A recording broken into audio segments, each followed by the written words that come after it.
आज रिपब्लिकन पक्ष खोलीपच्या नागपूर प्रदेशची कार्यकारिणीची बैठक या नागपूरच्या आमदार निवासामध्ये आज संपन्न झाली।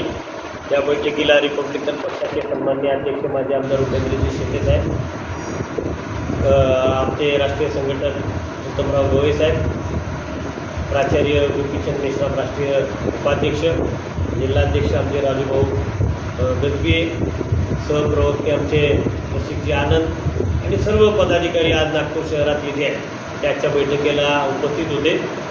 या बैठकीचा मूळ हेतू असा आहे की 25 सप्टेंबरला बॅरिस्टर राजाभाऊ खोब्रागडे यांचा जन्मशताब्दी सोहळा सुरू होत आहे आणि या शताब्दी सोहळ्याच्या निमित्ताने पक्षाच्या वतीने नागपूरमध्ये भव्य सोहळ्याचं आयोजन हिंदी मोर भवनमध्ये केलेलं आहे। ह्या सोहळ्याच्या यशस्वीतेसाठी महाराष्ट्राच्या वेगळ्या भागांमध्ये आमच्या बैठका सुरू आहेत, दौरा सुरू आहे।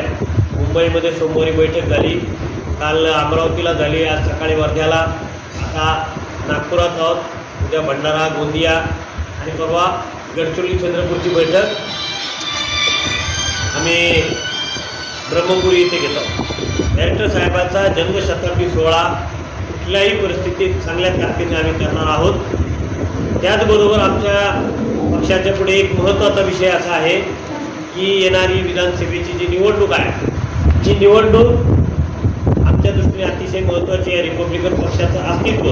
कारण लोकसभा निवडणुकीमध्ये संविधान आणि लोकशाही या दोन मुद्द्यांना धरून आम्ही महाविकास आघाडीला पाठिंबा दिला, परंतु महाविकास आघाडीचे जे घटक पक्ष आहेत, काँग्रेस असेल किंवा शिवसेना असेल किंवा राष्ट्रवादी असेल, यांना जर आमची गरज नसेल, आमच्या मतांची गरज नसेल, आमच्याशी सन्मानपूर्वक बोलायचं नसेल, तर रिपब्लिकन पक्ष विदर्भात किमान 20 आणि संपूर्ण महाराष्ट्रात 40 जागा लढवण्याची तयारी आम्ही करत आहोत। या सगळ्या दौऱ्यामध्ये ही चाचपणी करण्याचा कार्यक्रम सुद्धा आमचा सुरू आहे।